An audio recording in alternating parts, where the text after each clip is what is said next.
아멘. 평안들 하셨습니까? 우리 앞뒤 좌우로 한번 인사하겠습니다. 평안하셨습니까? 오늘 제목에 보면 사자성어들이 등장하고 있습니다. 각골난망이란 이 뜻은 받은 은혜에 대해 뼛속 깊이까지 간직한다라는 뜻이 되겠고요. 배은망덕이라는 것은 받은 은혜가 있음에도 불구하고 배신한다라는 그러한 뜻이 되겠죠. 사람이라는 건 본래 이 은혜를 얻으면 각골난망하여서 결초보온하는 것이 사람의 참된 모습이라고 할 수 있는 거죠. 그런데 언제나 배은망덕한 일은 벌어지고요. 배은망덕한 일을 지나쳐서 또 후한무치한 그러한 일들도 일어나는 것을 우리가 보게 됩니다.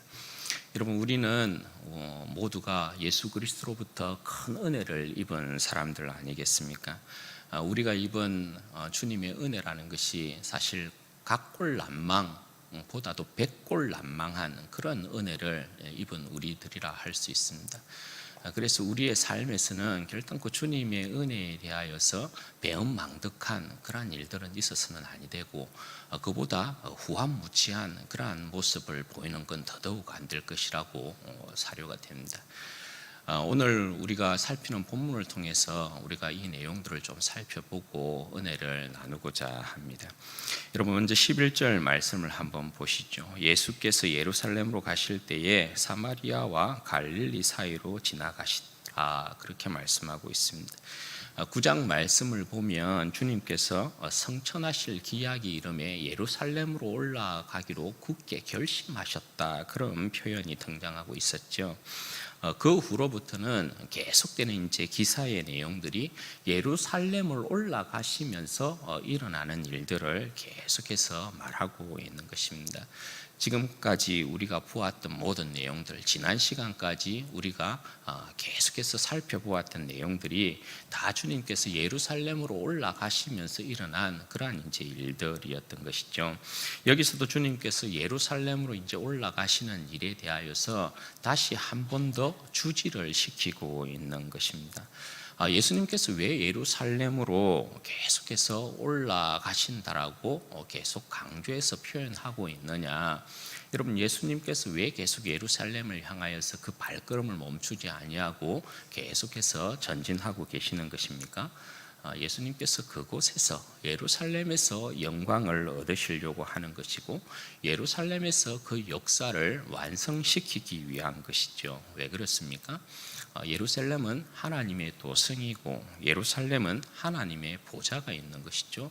하나님의 역사가 여기에서 시작되고 여기에서 완성이 되는 것입니다. 따라서 주님은 예루살렘에서 하나님의 아들로서, 인자로서 그 영광을 얻게 되실 것입니다. 물론 그 방법은 십자가를 지심을 통해서, 십자가에 죽으시고 부활하심을 통하여서 그 모든 역사를 이루실 것입니다. 십자가의 죽음과 부활로서 죄의 모든 역사를 청산하시고 새로운 하나님의 나라와 질서를 완성하실 것입니다. 노중에 일어나고 있는 지금의 이 모든 일들은 그 역사를 증거하고 있는 그러한 내용이라고 할 수 있는 것입니다. 그러나 주님께서 예루살렘으로 올라가는 그 발걸음이 결단코 가볍지만은 않습니다. 끊임없이 발목을 잡으려는 세력들이 나타나고요, 돌뿌리를 놓아서 걸려 넘어지게 하려는 세력들이 계속해서 등장하고 일어나는 것을 보게 됩니다.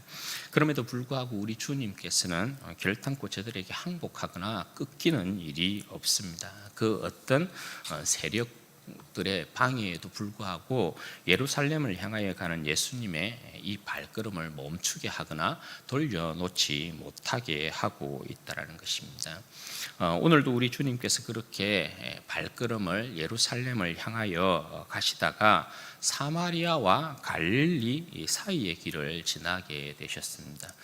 예수님의 사역이 대부분 갈릴리 북쪽에서부터 일어난 일이잖아요. 그래서 예수님께서 예루살렘은 남쪽에 위치해 있으니까 이렇게 쭉 내려가는 것입니다. 그러니까 아마 이 지역은 갈릴리와 사마리아가 중간에 있거든요. 갈릴리와 이 사마리아의 이 경계선 부분이라는 생각이 들어요. 그래서 그 마을로 주님께서 지나가게 되셨다, 그렇게 말씀을 하고 있는 것이죠. 여러분 아시다시피 지금 등장하고 있는 이 사마리아 지역과 갈릴리 지역은 정통 유대인들에게 있어서는 이방인의 지역과도 같은 곳입니다. 그러니까 어둠과 흑암이 지배하고 있는 부정한 땅으로 그렇게 여겨져 있죠. 사마리아는 말할 것도 없고 갈릴리조차도 이방의 갈릴리, 그렇게 이제 표현을 하지 않습니까? 그런데 주님께서 예루살렘으로 올라가시는 길에 있어서, 내려가시는 길에 있어서 그 사이의 길을 이제 지나고 있다, 그렇게 이야기를 하고 있는 것입니다. 그런데 예수님의 이 모습은 사실 예루살렘에서 영광을 얻는 하나님의 아들로서, 인자로서는 썩 그다지 어울리는 모습은 아니라고 볼 수 있는 것이죠. 왜냐하면 정통 유대인들이 볼 때는 그 땅은 부정한 땅인데 어떻게 해서 하나님의 아들이, 어떻게 해서 인자이신 그분이 그쪽 지역을, 부정한 땅을 밟을 수 있느냐, 그런 이제 생각을 충분히 할 수 있는 거죠. 그럼에도 불구하고 주님께서는 그곳을 반드시 지나셔야만 하는 이유가 있었던 것입니다. 왜 주님께서 그 마을을 지나셔야만 했는가? 사마리아와 갈릴리의 경계에 있는 그 마을을 주님께서 왜 지나가셔야만 됐는가? 주님께서 길을 잘못 드셔서 그 마을을 지나가고 있는 것이 아니란 말입니다. 주님께서 그 마을을 반드시 지나셔야 되는 이유가 12절과 13절에 등장하고 있어요. 이런 말씀을 보시죠. 한 마을에 들어가시니 나병 환자 10명이 예수를 만나 멀리 서서 소리를 높여 이르되 예수 선생님이여 우리를 불쌍히 여기소서 하거늘. 여러분, 주님께서 우연히 한 마을에 들어갔는데 그곳에 나병 환자 10명이 있었다, 이렇게 말씀하고 있는 것이 아닙니다. 나병 환자 10명이 있음을 알고 주님께서 일부러 그 마을로 들어가시고 있는 장면을 여기서 이야기하고 있는 거예요. 여러분, 왜 주님께서 일부러 그 마을을 들어가셨다, 그렇게 여러분 우리는 생각할 수 있을까요? 예수님께서 여러분 이 땅 가운데 오신 이유가 뭡니까? 잃어버린 그 백성, 그 양들을 찾으시기 위하여서 이 땅 가운데 오신 것이고, 예수님께서 특별히 이 누가복음 계속해서 이야기하고 있었던 게 뭐예요? 그 백성의 잃어버린 기업들, 그 백성들이 놓치고 있었던 것들, 그 백성을 억압하고 있었던 것들, 그 모든 것에서부터 자유를 주시기 위하여서, 잃어버린 그들의 기업을 되찾아 주시기 위하여서 주님께서 오셨다, 그렇게 말씀하고 있잖아요. 그러니까 여기에서도 주님께서 그 백성을 일부러 찾아오신 것이죠. 왜? 그 백성의 구원, 그 백성들이 잃어버리고 있는 기업들을 다시금 회복시키기 위하여서 예수님께서 일부러 이 지역을, 이 마을을 지금 지나가고 계시는 것입니다. 여러분, 유대인 같으면, 서기관과 바리새인들 같으면 결단코 이 길을 지나갈 이유가 없는 것입니다. 여러분 알다시피 사마리아 땅은 그 누구도 지나가지 않습니다. 유대인은 사마리아를 통과하면 예루살렘으로 가는 길이 굉장히 빠르지만, 이 사마리아는 그들이 생각하기에 부정한 땅이고 이방 땅이기 때문에 갈릴리에서 이 예루살렘으로 갈 때는 요단강 쪽으로 빙 들어와서 이렇게 갑니다. 그러니까 정통 유대인들 같으면, 더욱이 서기관과 바리새인들 같으면 이 길을 지나가지도 않을 분들이 이 마을에 들릴 이유도 없는 것입니다. 그냥 이방인의 땅이고 부정한 자들이 거하는 땅이에요. 특별히 여러분 오늘 이 말씀에 보면 그 마을에 나병 환자 10명이 여러분 있었다, 이렇게 이야기를 하고 있지 않습니까? 나병 환자 10명이 있었으니까 그 마을은 마치 어떤 마을과 같은 거예요? 나병촌. 네. 문둥병자들이 살고 있는 마을처럼 그렇게 이제 표현을 하고 있는 것입니다. 부정한 지역과 부정한 사람들이 가득 찬 곳이에요. 그 누가 여러분 이곳을 찾아오겠습니까? 그러나 주님은 그 백성을 버리거나 외면하는 법이 없으신 것이죠. 저들의 죄악과 질병에서부터 부정에서부터 구원하시고자 저들을 찾아오신 분이 바로 우리 주님이세요. 주님께서 그렇게 그 마을을 이렇게 들어가시는데 그 모습을 지켜본 저 멀리 서 있는 나병 환자 10명이 있었습니다. 그래서 그 나병 환자들이 주님이 그 마을에 들어가시는 모습을 보고 어떻게 합니까? 예수 선생님이여, 우리를 불쌍히 여기소서. 주님 앞에 저들을 불쌍히 여겨달라고 간구하고 있습니다.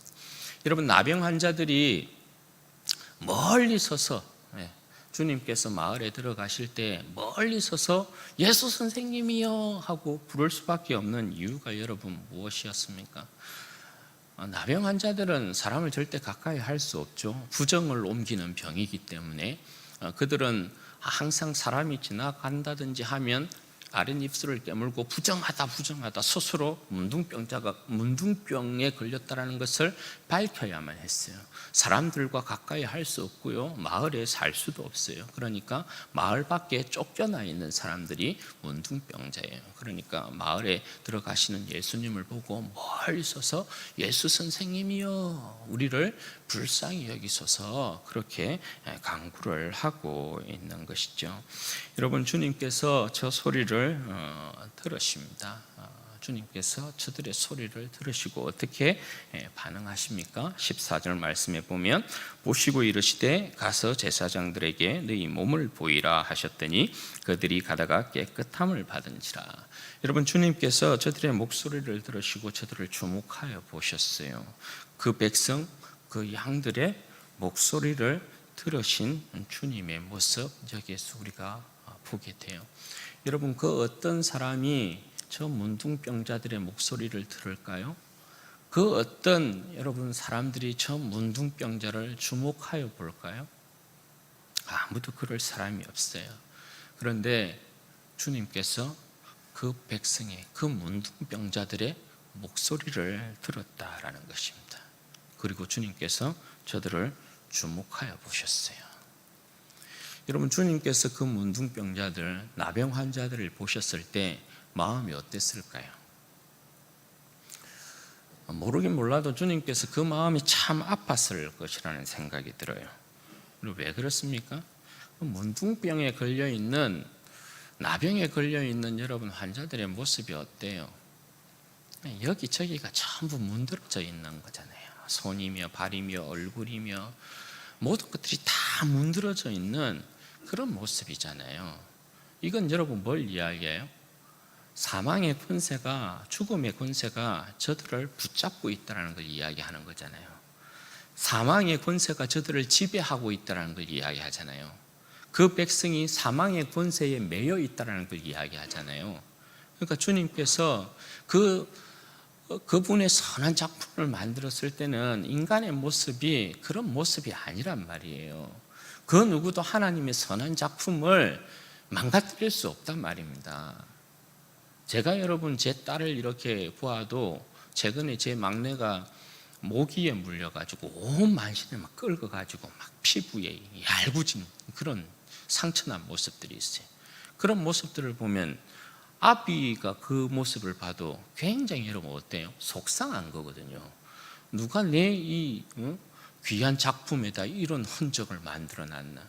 주님께서 보실 때도 마찬가지예요. 주님께서 보실 때 이 모습 굉장히 불쾌한 모습이거든요.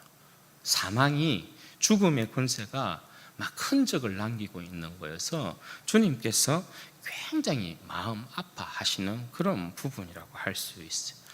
여러분, 그런 모습을 보고 주님께서 그냥 여러분 지나칠 수가 있겠어요? 누가 여러분 주님 외에 그 모습을 보고 누가 불쌍히 여기고 긍휼히 여길 수 있겠어요? 유대인들에게는 그 모습이 여러분 뭡니까? 정죄받을 모습이에요. 유대인들은 그 모습을 보고 불쌍히 여기거나 긍휼히 여길 수 없어요. 그냥 하나님 앞에서 그들이 잘못해서 저주를 받았는가 보다. 정죄의 대상이고 비판의 대상이고 그래요. 그런데 주님께서는 어떻게 보셔요? 그들을 불쌍히 여기셔요. 주님께서 그들을 긍휼히 여기셔요. 왜? 주님의 백성이니까. 그래서 주님께서 어떻게 하십니까? 가서 제사장에게 너희 몸을 보이라 그렇게 말씀을 하고 있습니다. 주님께서 나병 환자들에게 이렇게 말씀하시면 나병 환자들에게 나음을 보장하고 있는 그런 말씀이죠. 주님의 말씀을 따라서 이 나병 환자들이 제사장에게 갔는데 나음을 입지 못한 모습이면 어떻게 되겠어요? 주님께서 그냥 그 나병 환자들을 놀리는 꼴밖에 되지 않잖아요. 그러나 성소의 거룩함 자체이신 주님께서 그 나병 환자들에게 가서 제사장들에게 내 몸을 보이라 그렇게 말씀하셨단 말이죠. 그러면 주님의 이 말씀은 무엇을 이야기하는 것입니까? 저들의 간구에 대한 응답이기 때문에 주님께서 저들에게 나음을 주셨다라는 보장을 지금 하고 있는 것입니다. 그렇게 여러분 나병 환자들은 주님의 말씀을 믿고 제사장에게로 갑니다. 여러분 여기에서도 보면 이 나병 환자들의 믿음이라는 것이 작은 믿음은 아니라는 걸 우리가 알 수 있죠. 저들이 보는 앞에서 나병을 깨끗하게 만드신 것이 아닙니다. 그냥 가서 제사장에게 너희 몸을 보이라 주님께서는 말씀하셨을 뿐이에요. 그런데 이들이 그 현장에서 주님의 말씀을 믿지 않았으면 여러분 제사장에게로 갈까요? 안 갈까요? 제사장에게로 절대 안 갔겠죠. 그런데 이들이 주님께서 말씀하신 그 말씀을 믿고 제사장에게로 갔다라는 것입니다. 그러니까 이들에게도 주님을 향한 믿음이 있었다라는 것을 알 수 있어요. 여기까지는 좋아요. 진짜 이제 중요한 문제는 이 뒤부터 발생을 하게 돼요. 여러분 14절 하반절 말씀부터 한번 보세요. 주님의 말씀을 따라서 나병 환자들이 모두 제사장에게로 이렇게 가다가 어떤 일이 여러분 발생하게 됩니까? 14절 하반절에서 16절 말씀이요. 그들이 가다가 깨끗함을 받은지라 그 중에 한 사람이 자기가 나은 것을 보고 큰 소리로 하나님께 영광을 돌리며 돌아와 예수의 발 앞에 엎드려 감사하니 그는 사마리아 사람이라. 여러분 저들이 제사장에게 자신들의 이 몸을 보이러 가는 도중에 저들이 몸이 깨끗하게 나음을 받았다라는 것을 알게 되었어요. 순종의 결과인 것이죠. 주님의 말씀에 순종하여서 저들이 주님의 말씀을 믿고 갔더니 주님께서 그들에게 나음을 주신 것이란 말입니다. 순종의 결과를 저들은 얻은 거예요. 그런데 이제 거기에서 그들 중에 한 사람이 자신의 몸이 깨끗해진 것을 알았어요. 그래서 하나님께 큰 소리로 영광을 돌립니다. 그러면 그 사람이 큰 소리로 하나님 앞에 자기의 나음을 보고 영광을 돌렸으니까 9명의 나머지 사람들도 자기들의 몸이 깨끗함을 받았다는 걸 분명히 알았겠죠. 그런데 여기에서 이제 중요한 내용이 나오는 거예요. 여기에서 보면 하나님 앞에 큰 소리로 영광을 돌린 이 한 사람과 9명의 이 사람의 반응과 선택이 달리 나타난다는 거예요. 어떻게 해요? 지금 하나님께 영광을 돌리고 있는 이 사람은 바로 예수님께로 돌아옵니다. 예수님께 돌아와서 그 발 앞에 엎드려서 감사합니다 하고 예수님께 그 영광을 돌리고 있어요. 그런데 9명의 사람은 여러분 어떻게 하고 있어요? 저들의 몸이 나음을 입었다는 것을 확신하고 더 빨리 제사장에게로 달려갔다는 것입니다. 여러분 이것이 오늘 이 두 부류에 있어서 이 두 부류가 선택함에 있어서 굉장한 운명의 큰 차이를 만들어내버려요. 여러분 먼저 제사장에게로 간 9명의 나병 환자들이요. 여러분 이들은 저들의 몸이 나음을 이렇게 입었다라는 것을 알고도 주님께로 가지 아니하고요. 제사장에게로 달려갑니다. 왜요? 모세의 율법은 문둥병에서부터 나음을 입으면 어떻게 해야 돼요? 반드시 제사장에게로 가서 나음을 받았다라는 그 소리를 들어야 돼요. 제사장이 선포해 줘야 돼요. 그래야만 그 사람은 문둥병자에서부터 정결한, 부정한 사람에서부터 정결한 사람이 되고 그 마을에 들어갈 수 있어요. 그리고 그 마을 공동체와 함께 어울리며 살 수 있는 것이에요. 그래서 여러분, 이 9명의 나병 환자들은 모세의 율법을 따라서 자기들의 몸이 깨끗함을 받았으니까 바로 제사장에게 달려간 거예요. 따라서 여러분, 이들은 모세의 율법에 따라서 저들의 나은 몸을 제사장에게 보이고 그 마을 공동체의 백성으로서 회복되기를 바랬던 사람이에요. 이 사람들은 충실한 유대인들이라고 할 수 있는 거죠. 그럼 여러분, 이걸 뭘 이야기하느냐 하면 이 사람들은 저들에게 나음을 주신 주님을 외면하고 옛 세계와 그 나라, 모세의 율법이 지배하고 있는 옛 세계로 다시금 돌아간 것을 이야기하는 거예요. 이 사람들이 보이고 있는 모습이 그래요. 그러니까 이 사람들은 완전히 율법에 충실한 사람들이라고 할 수 있어요. 반대로 하나님께 영광을 돌리고 주님께 돌아와서 그 발 앞에서 엎드려 감사하더라고 영광을 돌리고 있는 이 사람이요. 이 사람은 사마리아 사람이에요. 그렇죠? 18절에 보면 주님께서 이 사마리아 사람을 이방인이라 이렇게 부르고 있어요. 그런데 이방인인 이 사람은 고침을 받은 9명의 유대인과는 달리 하나님께서 저들의 구원을 위해서 보내신 아들 예수 그리스도를 알아보고 주님께로 돌아왔다라는 거예요. 이것은 여러분 무엇을 이야기하느냐? 이 사람은 이방인임에도 불구하고 하나님께서 저들의 구원자로 보내신 아들을 인정하고 하나님의 새로운 나라의 백성으로 편입됐다라는 걸 이야기하는 거예요.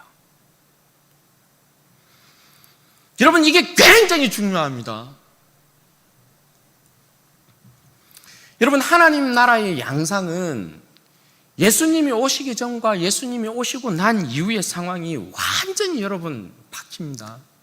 완전히 달라집니다. 예수님 이전에는 모세를 통한 하나님 나라의 질서예요. 모세를 통한 하나님 나라의 질서라는 것은 모세의 율법 위에 그 어떤 것도 서면 안 돼요. 돌에 맞아 죽어요. 그러니까 철저히 모세의 율법을 쫓아서 행해야 되는 것이에요. 그 누구든지 모세의 율법을 뒤따라가야 된단 말입니다. 모세 앞에 서면 전부 다 제거돼요. 모세의 율법을 전부 다 뒤따라가야 돼요. 그래서 그 모세의 율법을 따라서 하나님 앞에 나아가게 되어 있어요. 예수님이 오시기 전까지는. 그런데 여러분, 예수님이 오신 이후로는 완전한 새로운 나라의 질서이죠. 누구를 통한? 예수님을 통한. 예수님을 통한 새로운 질서와 새로운 나라예요. 모세와 그 율법이 절대 예수님 위에 설 수 없어요. 모세 100명이 와도 예수님 뒤에 따라와야 해요. 100명의 모세가 있다 하여도 예수님 앞에 그들이 설 수 없어요. 예수님 뒤에 전부 따라와야 돼요. 왜냐하면 하나님께서 하나님의 그 권세와 영광을 그 아들에게 주시고 아들을 통하여서 하나님의 나라의 새로운 질서들을 세웠기 때문에 그래요. 그러니까 아들을 통하지 않고서는 뭐예요? 절대 하나님께로 나아갈 수 없어요. 아들을 통하지 아니하고 아들이 왔음에도 불구하고 아들을 통하지 아니하고 모세의 율법을 통해서 하나님께로 나아간다. 그건 우상숭배예요. 여러분, 이 차이가 굉장한 차이입니다. 반드시 우리가 알아야 될 내용이에요. 예수님을 통하지 않고서는 절대 하나님 앞으로 나아갈 수 없어요. 그러니 여러분, 같은 하나님을 말해도 달라요. 모세의 하나님을 말하면 전부 다 구약의 질서에 속해 있는 거예요. 신약의 질서는 뭐라고요? 예수 그리스도를 통해서 나아가는 거예요. 내가 곧 길이요 진리요 생명이니 나로 말미암지 않고는 아버지께로, 나로 말미암지 않고는 원웨이예요. 오직 예수님 한 길이에요. 왜 모세의 율법이 있는데 왜 예수님을 통해서만 하나님께 나아간다 이야기하죠? 하나님께서 아들을 통하지 않고서는 아들을 우리의 구원자로 주신 이상 아들을 통하지 않고서는 하나님께 나아가는 그 어떠한 길도 용납하지 않는다라는 거예요. 여러분, 이 사건에서 중요한 건 이방인인 사마리아 사람들은 예수님을 알아보았다라는 거예요. 그런데 하나님의 백성이었던 9명의 유대인은 하나님께서 그들의 구원자로 보내신 하나님의 아들 예수님을 알아보지 못했다라는 것입니다. 따라서 여러분, 주님께서 어떻게 말씀하시느냐, 17절 18절 말씀 보세요. 예수께서 대답하여 이르시되 10사람이 다 깨끗함을 받지 아니하였느냐? 그 9은 어디 있느냐? 이 이방인 외에는 하나님께 영광을 돌리러 온 자가 없느냐 하시고, 여러분, 예수님께서 말씀하고 계시는 게 뭐예요? 10사람이 다 깨끗함을 받았어요. 그죠? 그런데 이방인인 이 사람 외에는 하나님께 영광을 돌리러 온 자가 없느냐? 그렇게 말씀하고 계세요. 여러분, 이 부분이 이해가 되시나요? 여러분, 율법에 따르면 제사장에게 몸을 보이러 간 이 9명의 유대인들도 하나님께 영광을 돌렸겠죠. 그렇지 않겠어요? 분명히 그렇겠죠. 왜냐하면 이 문둥병이라는 건 완전함에 이르려면 성소에 가서 반드시 하나님 앞에 제사를 지내야 해요. 제사를 지내지 아니하면 하나님 앞에서 정결타함을 받음에 있어서 완전한 몸이 안 되는 거예요. 제사장에게 깨끗하게 되었다라는 선포와 더불어서 어떻게 돼요? 하나님 앞에 정결 예식을 거쳐야 돼요. 그럼 여러분, 유대인인 이 사람들도 당연히 어떻게 했겠어요? 당연히 정결한 사람들로 회복되려면, 정한 사람들로 회복되어지려면 하나님 앞에 제사를 드리고 영광을 돌렸겠죠. 그렇잖아요. 그런데 왜 예수님께서는 이 이방인 외에는 하나님께 영광을 돌리러 온 자가 없느냐 이렇게 말씀하시느냐 말이에요. 그건 다른 이유가 아니란 말입니다. 말씀드렸다시피 하나님께서 그 아들을 이 땅 가운데 우리의 구원자로 주신 이상 성전 자체의 거룩함으로 오신 예수님이 아니고서는 그 백성이 이제는 더 이상 정결함을 받을 방법이 없어요. 더 이상 그 백성이 하나님 앞으로 나아가는 다른 방법이 있을 수 없어요. 오직 예수님을 통하여서만, 오직 하나님의 아들이신 예수님을 통하여서만 하나님 앞에 나아가는 거예요. 그런데 이 9명의 유대인들은요, 저들 가운데 임하신 하나님의 아들, 저들 가운데 임하신 그 백성의 구원자이신 예수님을 알아보지 못하고 다시금 어떻게 해요? 옛 세계, 옛 공동체, 구약의 나라, 그렇게 돌아간 것입니다. 그러니까 여러분, 이들은 비록 육신에 있어서 깨끗함을 받았을지 몰라도 온전한 생명의 구원은 아닌 것이에요. 온전한 생명의 구원은 여러분 여기에 있어요. 19절 말씀 보세요. 그에게 이르시되 일어나 가라, 내 믿음이 너를 구원하였느니라. 여러분, 옛 세계는 제사장이 구원을 선포하는 거예요. 네가 깨끗하게 되었다. 그런데 여러분, 새로운 신약의 세계는 누가 구원을 선포해요? 예수님이 선포하는 거예요. 가라, 네 믿음이 너를 구원하였다. 예수님의 구원 선포가 온전한 구원인 거예요. 사랑하는 여러분, 9명의 유대인은 고침을 받고도 주님을 알아보지 못했고 주님께 돌아와 감사하지도 않았어요. 이것을 배은망덕이라고 하는 거예요. 적어도 그죠. 예수님을 완전히 알아보지는 못했다 쳐요. 그래도 예수님께서 그죠, 가라, 가서 내 몸을 제사장에게 보여라. 그래서 나음을 입었으면 인간적으로라도 돌아와가지고 아이고 예수님 감사합니다, 그렇게 할 수 있잖아요. 그런데 그렇게 하지 않았어요. 배은망덕이요. 그런데 이 사람들이 배은망덕함에서만 그치고 있는 게 아니에요. 사실은 나중에 이 사람들이 다 어떻게 해요? 이들은 유대인입니다. 예수님을 십자가에 못 박을 때 전부 어떻게 했어요? 예수를 십자가에 못 박으라. 전부 큰 소리로 전부 다 동조한 사람들이 이 사람들이에요. 이걸 뭐라고 그래요? 후한무치다 이렇게 이야기해요. 어떻게 인두껍을 쓰고 자기를 고쳐준, 자기를 구원해준 예수를 십자가에 못 박으라. 그것도 살인자인 바라바는 살려주고 자기를 치료하고 깨끗하게 해준 예수는 십자가에 못 박으라. 후한무치한 인간들 아니에요. 그렇죠? 여러분, 하나님께서 지으신 세계에서 만물 가운데에서 오직 인간들만이 은혜를 몰라요.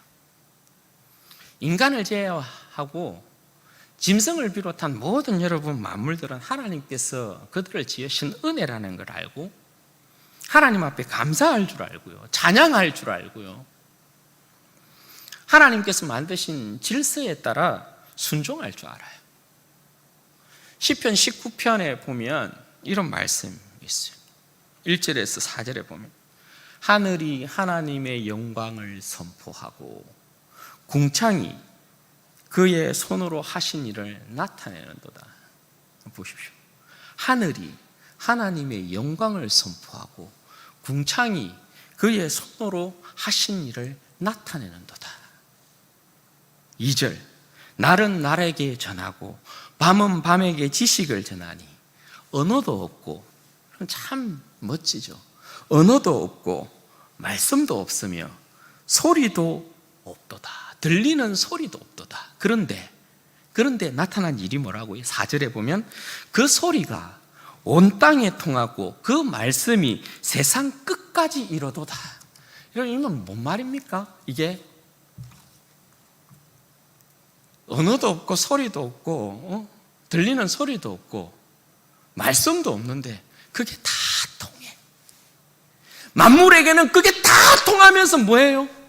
하나님께서 만상을 그 수요대로 이끌어내시고 하나님께서 펼쳐놓으신 이 세계, 자기들이 지원받은 하나님 앞에서의 그 은혜를 감사하고 감동하고 하나님을 찬양할 줄 안다라는 거예요.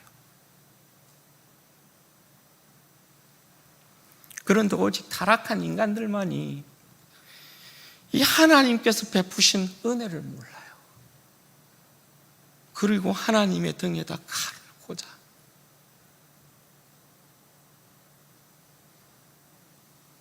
발등을 지켜요.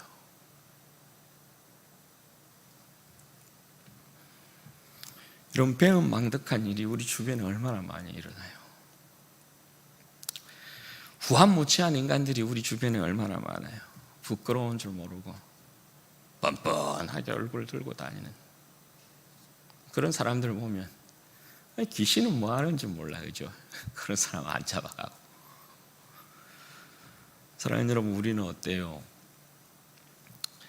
각골난망하고 백골난망한 주님의 십자가의 은혜를 받은 우리들 아니에요, 그렇죠? 결초보온해야 되고 분골쇄신해야 되는 우리들의 모습이잖아요. 여러분, 우리의 구원이, 예수님께서 우리를 구원하신 구원이 한낱 문둥병에서의 구원입니까? 예수님께서 여러분 우리를 구원하신 구원이 한낱 나병에서의 여러분 구원입니까? 그렇지 않죠. 예수님께서 우리를 구원하신 이 구원은 죄와 사망에서의 구원이지 않습니까? 여러분, 죄와 사망의 이 깊이를 느껴보셨습니까? 십자가를 경험하지 못한 사람들은 절대 죄와 사망의 이 깊이를 알지 못해요. 그것이 얼마나 우리의 뼈를 부수는 아픔과 깊은 절망과 우리의 영혼을 거대한 무게로 짓눌러서 숨모시게 하는 그 안에서의 그 엄청난 그 공포와 두려움인지, 십자가를 경험하지 못한 사람들은 절대 죄와 사망의 이 깊이를 몰라요. 십자가를 경험한 사람들만이 죄와 사망의 깊이를 무엇인지를 알아요. 죄와 사망의 권세에서부터의 이 구원이라는 것이 우리가 너무 그냥 자주 듣고 쉽게 들어서 그런가 보다 마음이 무뎌져 있어서 우리가 그런지 몰라도, 여러분, 주님께서 우리를 구원하신 죄와 사망에서의 이 구원이라는 건 그렇게 쉬운 구원이 아니에요. 간단한 구원이 아니에요. 그냥 쉽게 잊어버릴 구원이 아니에요. 십자가에, 주님의 그 십자가의 사랑과 은혜가 깊이 새겨져 있는 사람은 절대 주님 앞에 배은망덕하지 못해요. 절대 주님 앞에 후감무치한 그런 모습 나타내지 못해요. 여러분, 주님의 십자가의 은혜와 사랑을 경험한 사람들이 타락할 수 있을까요? 없을까요? 타락할 수 있을까요? 없을까요? 안타깝게도 주님의 이 십자가의 사랑을, 은혜를 경험한 사람도 타락하는 일이 일어납니다. 절대 일어나서는 안 될 일이지만, 일어나서도 안 될 일이지만 안타깝게도 이런 일들이 일어납니다. 왜요? 십자가의 은혜가 계속해서 무감각해지면 세상이 더 크게 보이고요, 세상이 더 밝아 보이고요, 세상이 더 좋아 보여요. 세상이 주님께서 우리의 심장에 쫙 깊이 새겨놓은 십자가의 사랑을 딱 전부 다 메꿔 놓는 거죠. 그러면 거기에서 뭐가 일어날까요? 거기에서 배신이라는 게 일어나요. 언제 저 사람이 나에게 은혜를 베풀었지? 언제 저 사람이 나에게 잘해줬지? 전부 다 잊어먹는 거죠. 그런데 여러분, 주님의 십자가의 사랑과 은혜는 절대 아물지 않는, 진짜 여러분, 왜 무사들이 쓰는 그 칼들 있잖아요. 주님의 십자가의 사랑은 우리의 심장에 무사들이 주님의 그 십자가의 날카로운 칼로 우리의 심장을 쫙 쪼개놓은 듯한 그런 깊은 상처, 절대 아물지 않는 상처, 그 어떤 것도 주님께서 우리에게 베푸신 이 십자가의 사랑을 아물지 못하게 하는 그런 것이어야 해요. 이 십자가의 사랑이 세상의 어떤 것으로부터 아물게 되어진다, 반드시 배신하게 돼요. 그런데 이 십자가의 사랑이라는 건 아물지 않는 상처여야 되는 거거든요. 항상 보고, 십자가의 사랑. 이스라엘 백성에게 하나님께서 남자들에게 전부 다 여러분 할례를 시킨 이유가 뭡니까? 이게 우스갯소리인 것 같지만요, 우스갯소리가 아닌 것이요, 할례를 통하여서 그 백성은 자신의 생식기에 표피를 뱉는 그 모습을 보고 그들은 끊임없이 하루에 몇 번이라도 뭘 하긴 해야 돼요? 하나님의 사랑이 나를 애굽에서부터 구원하여 내셨다라는 것, 내가 하나님의 은혜 백성이라는 건 절대 잊으면 안 된다는 거예요. 그게 살에 새긴 언약이야. 할례의 언약이야. 하나님께서 십자가의 사랑을 우리의 가슴에 깊이 새겼지 않습니까? 아물지 않는 상처로. 이 아물지 않는 십자가의 사랑이 우리를 어떤 사람으로 만들어냅니까? 우리를 하나님 앞에서 감사함으로 살아가게 하는 그러한 사람으로 만들어 놓죠. 이 십자가의 사랑이 우리로 하여금 하나님 앞에서 충성과 헌신하는 삶으로 만들어 놓지 않습니까? 이 십자가에 아물지 않는 사랑이 우리에게 있음으로 말미암아 우리가 하나님 앞에 정직하고 의롭고 선하고 선한 열매를 맺는 그런 백성의 삶으로 만들어 놓잖아요. 이 십자가에 아물지 않는 사랑이 우리로 하여금 죄를 멀리하게 만들고 거룩한 사람으로 만들어 놓잖아요. 이 십자가의 사랑이요.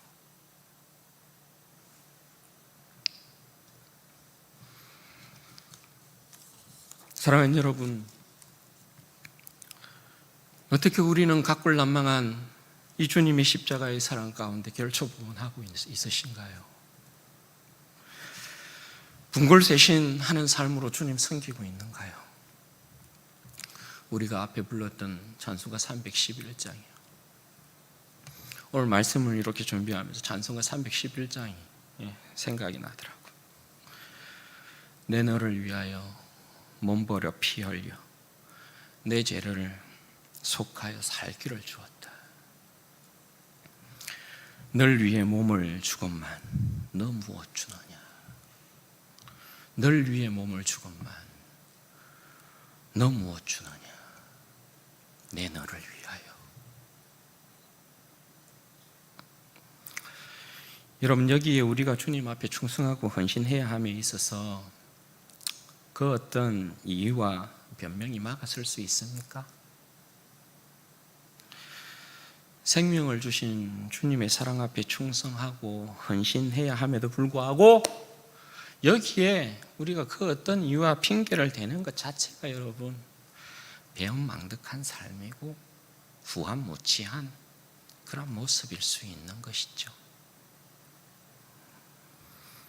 진주원의 교회에 속한 모든 자가 다 구원을 받았지 않았느냐. 너 외에는 나에게 충성하고 헌신하고 감사하는 사람이 아무도 없느냐.